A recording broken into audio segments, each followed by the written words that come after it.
Good afternoon, and welcome to our webinar on the 2021 Texas OER Survey and Landscape Analysis. We're so pleased you could join us today. Next slide, Cynthia. I'm Judith Sebesta, Executive Director of the Digital Higher Education Consortium of Texas. We support digital education, including open education, at all 50 public community colleges in Texas, or college districts in Texas and beyond. Next slide. This webinar will be recorded, archived, and available on the DigiTex YouTube channel, but we'll also send a link to all who registered. At the end of today's presentations, please do us a favor and complete our very brief webinar evaluation form. Our program coordinator, Heather Walker, will add the link in the chat later. Also, feel free, as I said in the chat, to submit questions in the chat during the presentations, and we should have plenty of time to address them later. And if we don't have time by any chance, we will save the chat and get back to you later with answers to your questions. You can also feel free to unmute yourself during the Q&A period. I also want to thank Rebecca Kadoff from CaptionSync for providing the closed captions for us today. I am so pleased to say that our presenters today include Dr. Michelle Singh, the Assistant Commissioner of Digital Learning at the Texas Higher Education Coordinating Board, and Dr. Cynthia Jimes, Director of Research and Learning for the Institute for the Study of Knowledge Management in Education. And Cynthia, I forgot to ask you to advance to that slide. So if you could do that quickly, thank you. And then let's go ahead and go to the next slide, Cynthia, thank you. At first, I'd like to provide some context. DigiTex was founded in 1998 as the Virtual College of Texas to facilitate interinstitutional course sharing across the state. In 2019, we rebranded as DigiTex and expanded our initiatives to include supporting open education, policy, and practice. But we quickly realized that we weren't really sure what supports were needed at member colleges and other institutions. So that's when we had the idea to partner with the coordinating board on a statewide survey and to contract with our research partners at ISKME. In our new strategic plan, we set a goal to conduct the survey every other year. And so this webinar focuses on our second survey conducted this past spring. I want to point out that the findings from the 2019 survey have directly impacted our work at DigiTex. For example, the survey indicated the need for professional development around open education resources.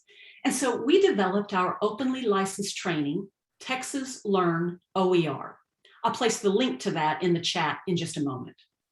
It's our hope that the findings from the 2021 survey that you'll hear about today will prove equally impactful to our work. Dr. Singh, I'd like to turn it over to you to discuss the work of the Coordinating Board's Division of Digital Learning. Thank you so much, Dr. Sebesta, and thank you all for joining us today for what is one of the topics that we are just so passionate about as individuals, but also as a Texas Higher Education Coordinating Board.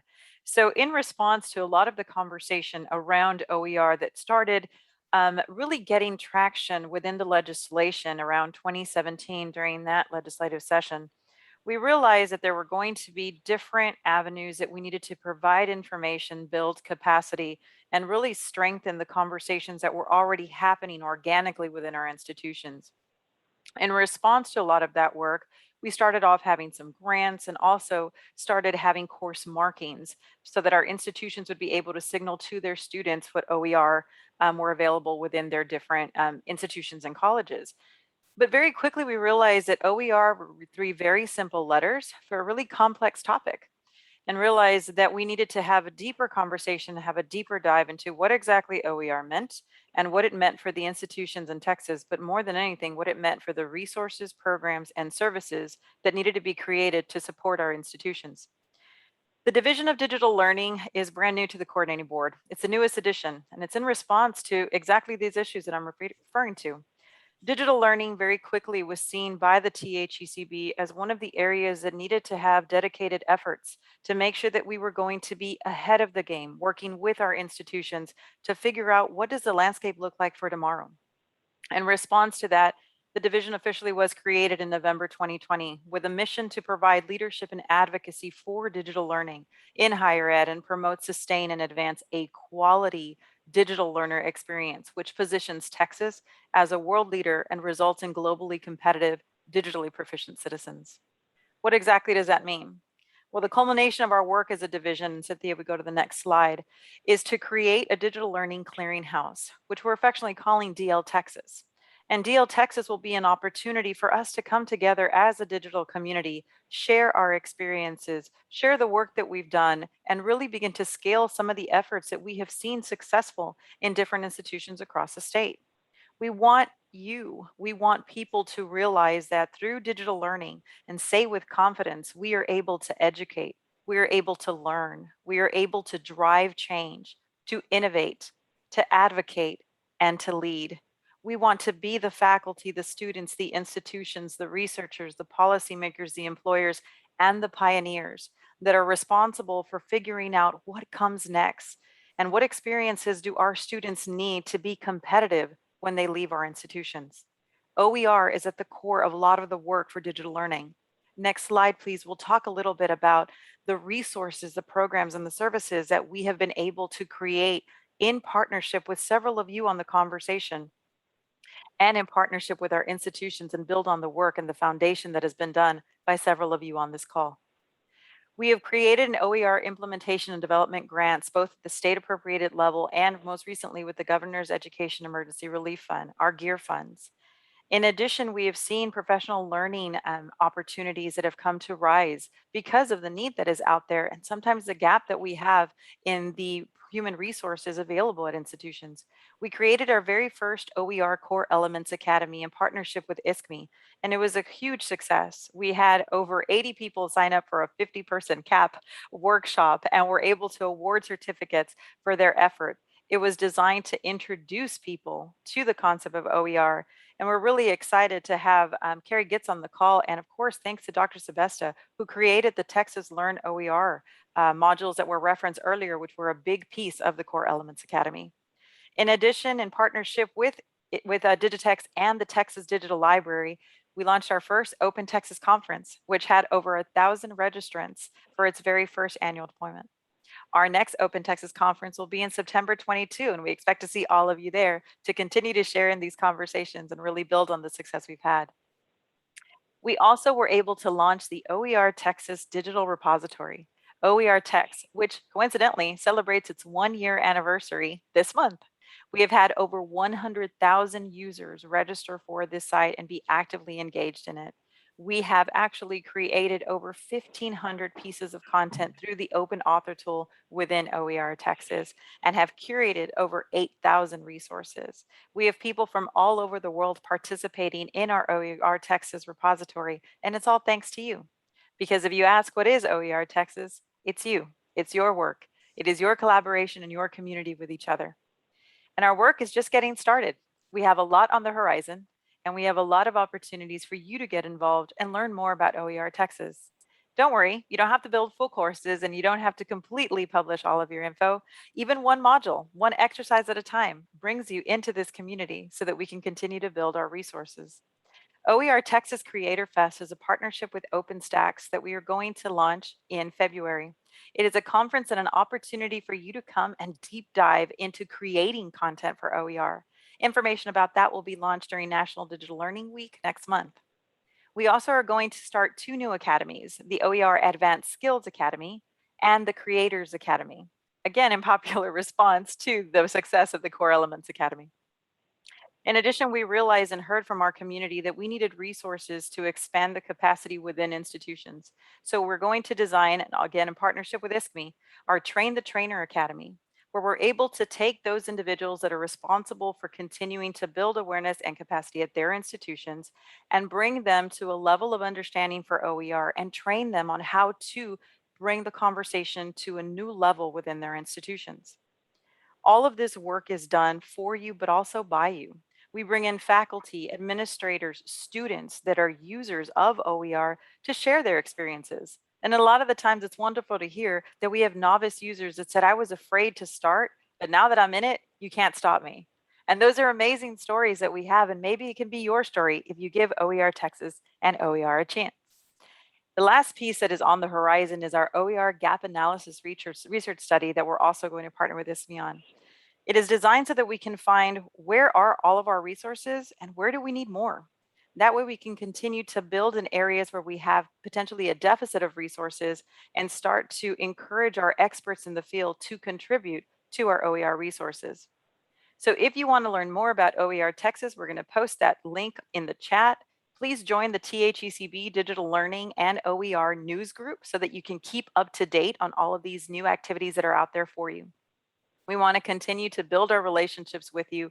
We want to continue to strengthen OER efforts, and we want to make sure your voice is heard. So please make sure to continue to stay in conversation with us. Make sure to continue to voice your opinion and share with your colleagues, which is 100% the spirit of OER. But now I am definitely going to be off at this point and get to the meat of the presentation, which is going to be led by our ISKME partner, Cynthia.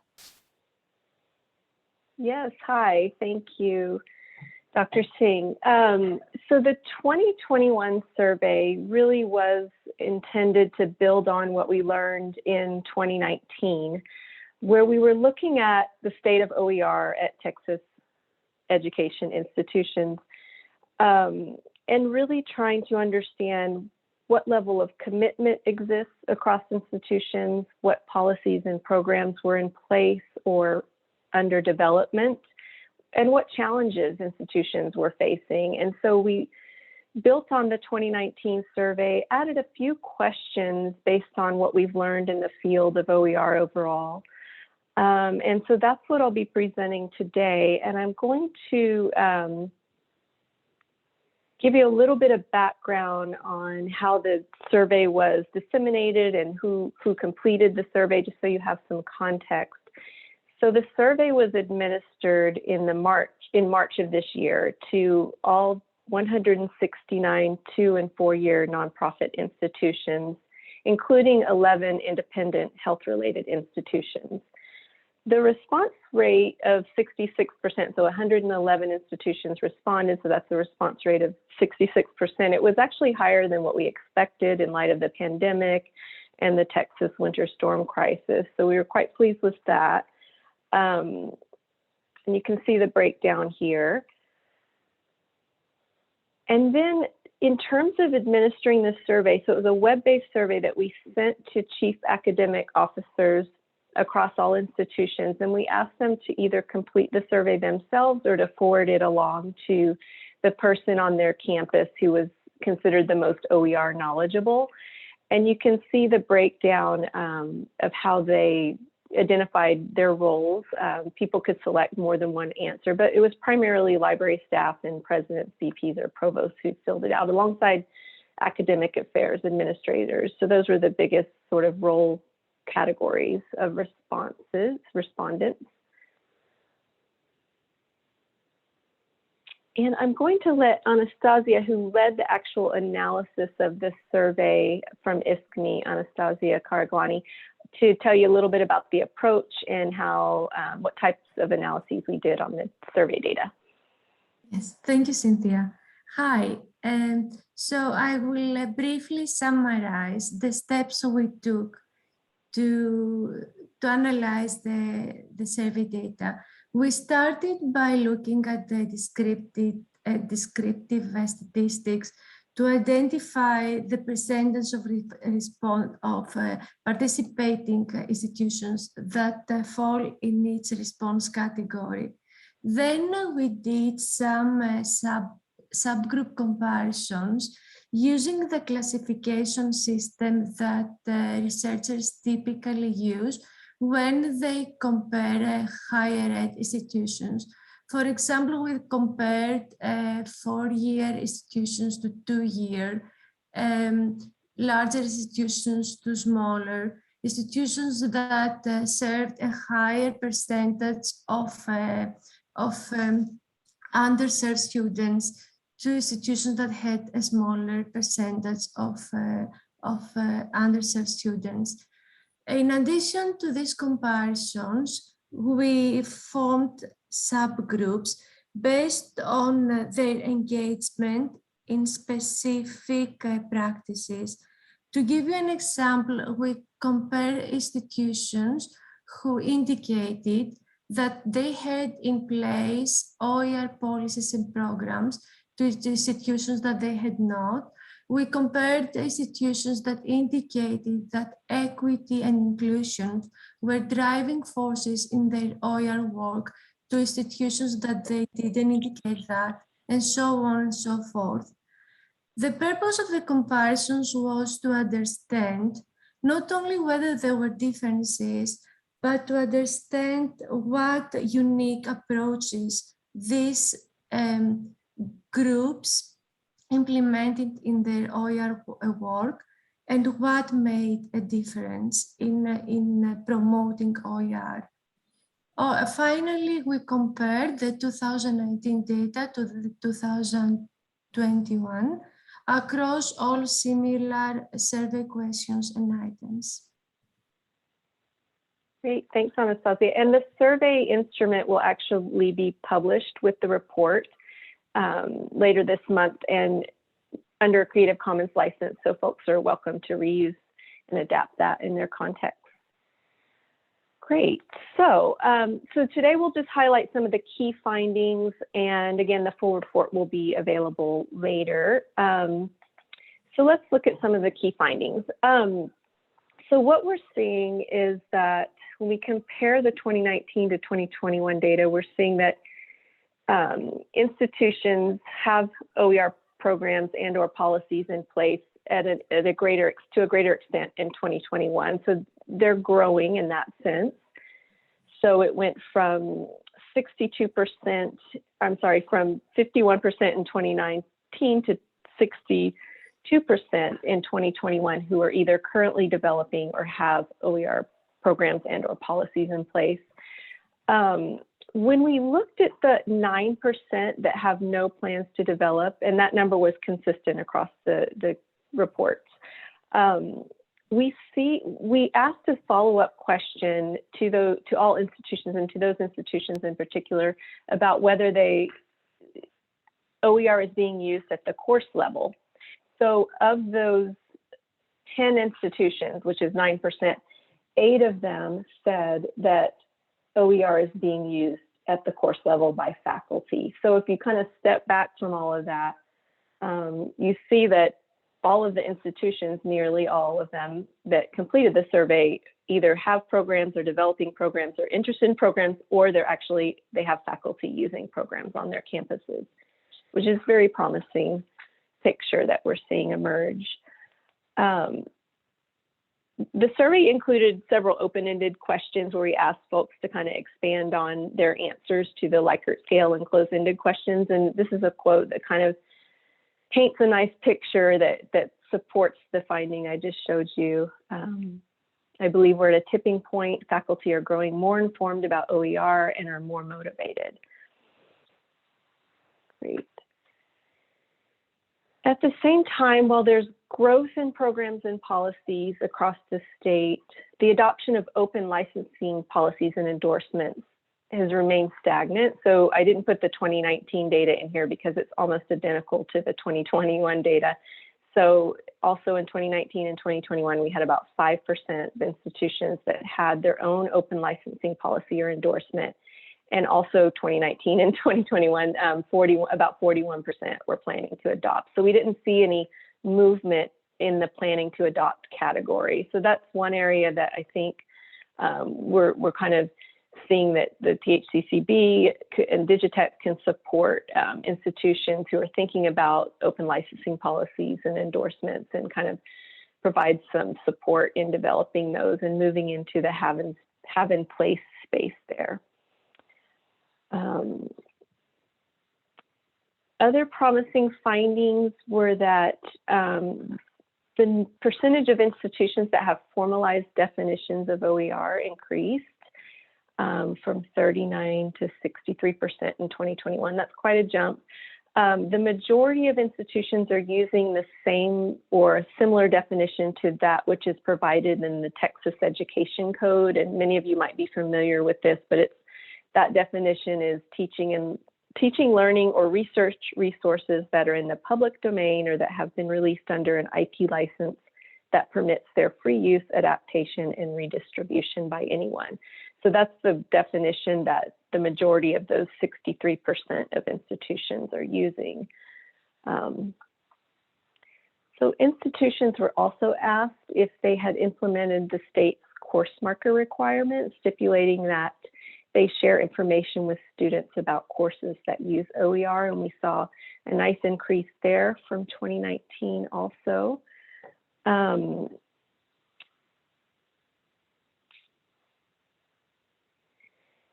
When we asked institutions about the terms they're using to mark their courses, 72% of them use the term OER, and then around 20% and lower use terms like low cost, zero cost, and free. And it was really interesting. One of the institutions indicated that they use the term OER plus, and that is to denote that the OER was created and curated and aggregated by the institution itself. So it wasn't adopted from elsewhere. It was actually curated and aggregated by that institution. We also asked institutions for the first time in 2021, what were their challenges in implementing the course marking system? And that we asked that question of those that had yet to implement it, as well as those that had already.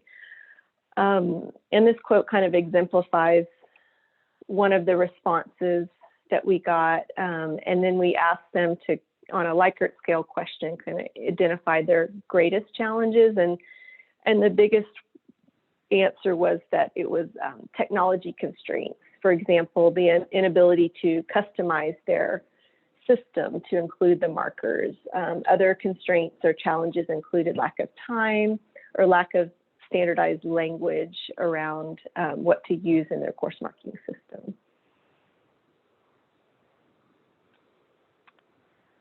Great. So another question we asked was, what percentage of an institution's undergraduate courses are fully OER based? And we compared 2 to 4 year institutions there, and we saw some growth, especially in the space of the 2-year institutions, where you see, so on the left it says, so they could answer, none of my resources are fully OER based for undergraduate courses, less than 10%, and then greater than 25%. So that greater than or equal to 25% space grew for 2-year institutions quite a bit. It remains somewhat stagnant for 4-year institutions, but we do see a little bit of growth in the less than 10% category. We also asked them to tell us, not depicted on this slide, but we asked institutions to tell us which fields or subject areas their fully OER-based courses were in, and it was primarily in humanities and social sciences, followed by STEM and CTE. And when we compared that to the 2019 data, we saw that the humanities, social sciences, and STEM, there was growth in OER for those fields, but not for CTE. So that was interesting. I also wanted to mention that new for the 2021 survey, we asked, we included graduate colleges. And so of the 49 institutions with graduate colleges that responded to the survey, 19 said that they had fully OER-based courses in place. So in the next survey, we'll be tracking growth for that too, but we only have one data point there. Great. So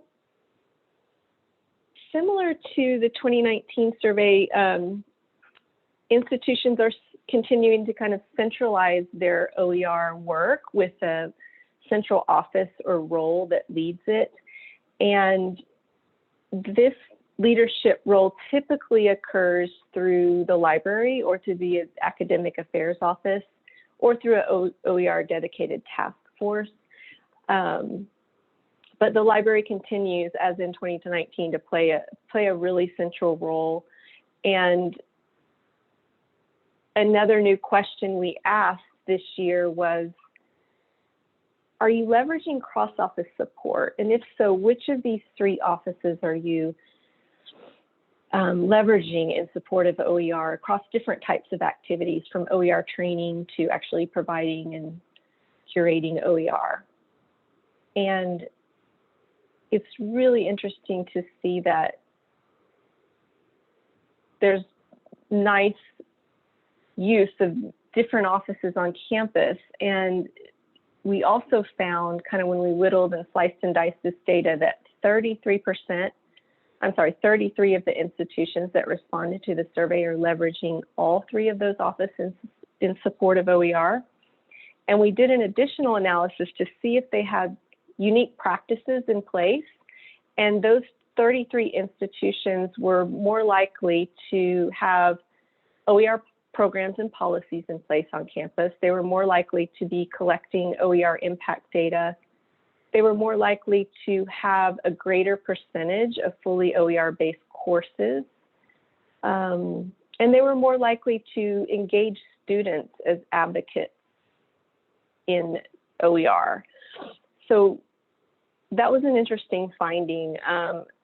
It wasn't those that were centralizing their OER work, and we believe that that's important too, to support OER, but it was really the campuses and institutions that were engaging all 3 offices, Library, Digital Learning, and Faculty Excellence Center, that were kind of leading the way in some of this OER work. Great. And I just wanted to share a couple of quotes I'll let you read from institutions that are leveraging multiple offices and how they're doing that.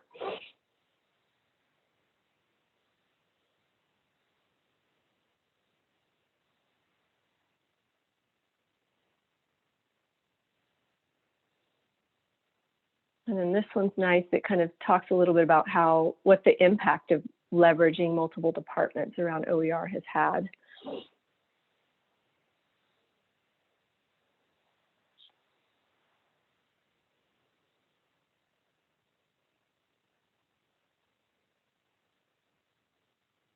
Great.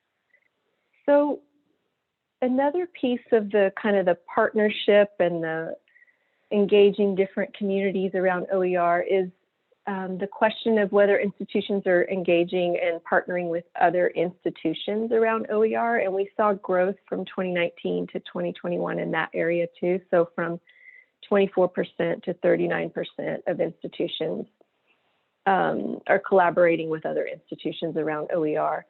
And the most prevalent type of collaboration, when we asked a follow-up question on that, was that institutions are participating in open education networks like the Open Textbook Network, or they're collaborating with other institutions in Texas, either within their system or outside of it.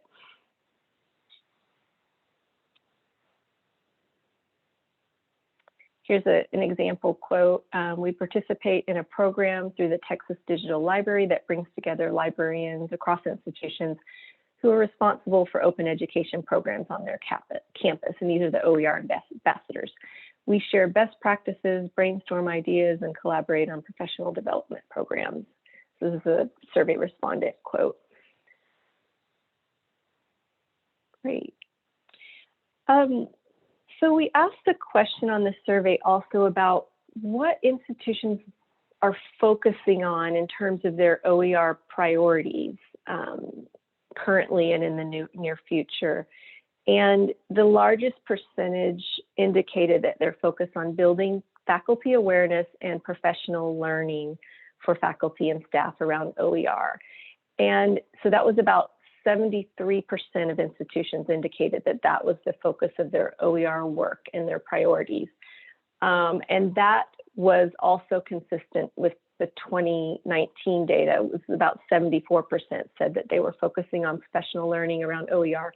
Yet it's really interesting when we look at the data and ask the question about the percentage of their faculty that have been trained on OER, the numbers still hover around the majority being less than 10% of faculty being trained. So the majority of institutions have less than 10% of their faculty trained, and that is consistent with the 2019 data as well.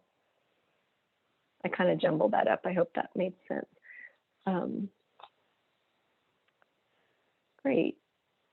And so given this kind of need and priority focus around professional learning and building faculty awareness, we kind of juxtapose that with whether institutions are taking advantage of some of the initiatives that Dr. Singh mentioned, and also other DigiTex initiatives that are in place. So we asked institutions whether they have participated in or planning to participate or have not participated in each of the initiatives that are available to them, from the DigiTex small grant program all the way to the Open Texas Conference. And we see in some places they're quite underutilized, more so than others. But we kind of see these as important supports. So the Texas Learn OER being the self-paced online modules for professional learning around OER, which is, we've got some healthy participation there, but there's still opportunity to take advantage of that and some of the other initiatives. Great. So if we kind of take a step back and look at what we've shared and what we're seeing in the data, we see that the 2021 survey paints a picture of growth in OER programs and policies in support of OER, and also in the share of fully based OER courses as a percentage of all courses. That's increasing, and especially for two-year colleges. At the same time, there's challenges that remain around professional learning, around implementing the course markers and building awareness for OER. Yet only a small percentage of institutions are taking advantage of the statewide supports being offered. And then based on that subgroup analysis I mentioned, we're seeing that those leading the way in the implementation of OER are taking kind of this systems-based approach where they're engaging multiple offices and roles across campus, as well as collaborating externally. Great. So in light of all this, the implications for the survey findings kind of point us towards additional supports that the THECB and DigiTex can provide. And Dr. Singh outlined a few of these. The OER playbook, that is an initiative that will kind of serve as a guidebook for institutions to kind of develop some of these practices that came out of the survey as being central, like supporting institutions in building cross-office support for OER, supporting institutions in thinking through OER policy language that they might want to implement, collaborating externally with other institutions, engaging students as advocates. So the playbook is, the concept for that is to really offer some supports around the key practices and strategies that we learned about from the survey as really making a difference in the state. And then Dr. Singh mentioned a few of the professional learning supports, the OER Creators Fest, the Academies to support OER teams in kind of developing and implementing the playbook. Also potentially case studies that show strong course marker implementation practices is another kind of initiative that's being considered as an outcome of the survey. And then curriculum development supports as well. In addition to the Creators Fest, there's considerations around new grant funding to develop OER in gap areas like CTE. So these are just a few of kind of the outcomes and implications of what we learned from the survey. And then, as we mentioned, look for the full report later this month. That's what our target date for getting it out.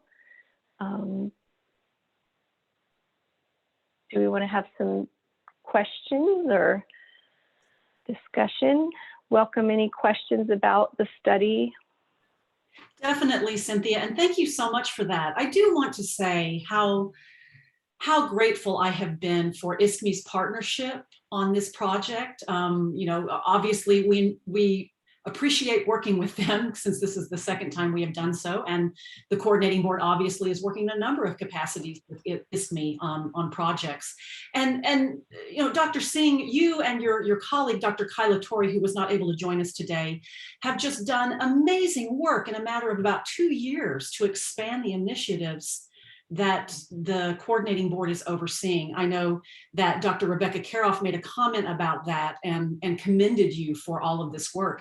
And speaking of Dr. Karoff, she had a question to get us started. Maybe Cynthia, this might be one for you and perhaps Anastasia, but she asked, great question, did the survey include any questions on executive leadership support? In other words, presidents and provosts, or even governing boards. She says, we know this is a critical part of OER engagement and expansion. Indeed, we do. Yes, Anastasia, do you have that data up? Because we asked that Yes. precise question. What roles, the question was, what roles are in place or do you think should be in place to support OER? And what did we find there, Anastasia? And 80% of respondents indicated that institutional leaders and administrators are important, and yes. And we did an analysis of those institutions, didn't we, to find out if those that either had or think that's important to include those roles in the OER support, if that was linked to other practices. And we saw that so having the OER administrator, or having, I'm sorry, the institute or the campus level administrator involved did show advanced OER practices for those colleges, right, Anastasia? Yes. I'm saying that, okay, great. We found out that institutions that have institutional leaders and administrators support the OER adoption were more likely to have programs in place that support OER use, to have implemented strategies to build OER awareness among students, to have allocated funding for the use of OER by faculty, to have library staff attend training specifically on OER, and to have offer incentives to encourage the faculty use of OER. Okay, thanks. Yeah, that definitely, I think, confirms what you suspected, Dr. Karoff. You know, one thing I'd like to observe, it's very gratifying. I see people, attendees from all across the state of Texas, and so pleased to see that. But we've also got attendees from Canada, from New Delhi, from Nevada, California, Tennessee. And speaking of attendees from quite a ways away, I would say we've got a question here from Ramesh Sharma.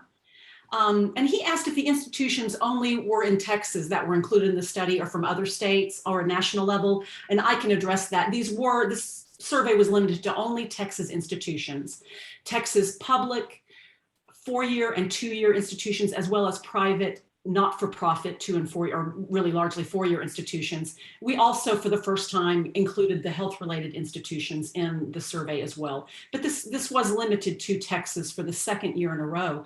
Now, I'm ambitious, and I sure would like to see sometime down the road where we would be doing either cross-comparative data with other states doing surveys, or we would conduct a survey that is broader than simply Texas.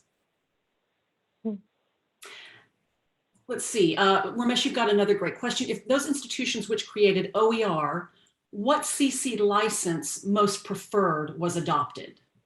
It's an interesting question. We did not ask that question, but thank you. It's a great question, and maybe we should include it next time. I love that. Yeah, I agree. I think that maybe drilling down more into what types of licenses folks are using. I mean, Michelle, you know, in terms of the OER text repository, could you talk a little bit about what the licensing requirements are to place materials in OER texts? And so there it's an interesting time for OER Texas as we're looking to expand OER Texas and create DL Texas out of it. And so there'll be different areas that have full open licensing, but then there'll also be those private areas for you to share with your groups and your institutions where it becomes more of a collaborative space versus something to openly publish. And so we have all different types of content inside of OER Texas. The open author tool allows you to also have different licensing levels, but we are again in the very process of transitioning to a different scope to complement the OER text, which will become DL Texas. Thank you, Michelle. I appreciate that. Other questions, or are there any observations? Anyone want to share work at your institution to collect data? Are you doing these kinds of surveys? Is there anyone outside of Texas that you might like to talk a little bit about yours? Kind of open to anything at this point.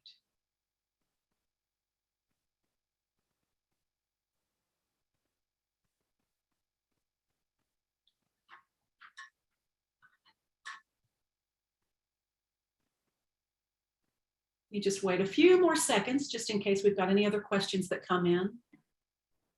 Oh, thank you. Our program coordinator, Heather Walker, as I mentioned, has placed the link to our very brief, it's just a few questions, webinar survey. So if you could please take some time to fill that out and send it to us, we really appreciate it. We are both DigiTex is both a legislatively and grant-funded organization, and so we very much like to collect data on the impact and participation on webinars that we host like this one, which, by the way, I will go ahead and say our next webinar is going to be in December, and our webinar series is on digital higher education broadly conceived. So sometimes the topic does focus on open educational resources, but in December, we're going to do a webinar on best practices for quality assurance in online learning. So stay tuned for more info, or you can always check our website on that. Let's see. Let me just check. We've got a few things coming into. Oh, Janet Camps, thank you. We're so glad you could join us. She said, looking forward to the report.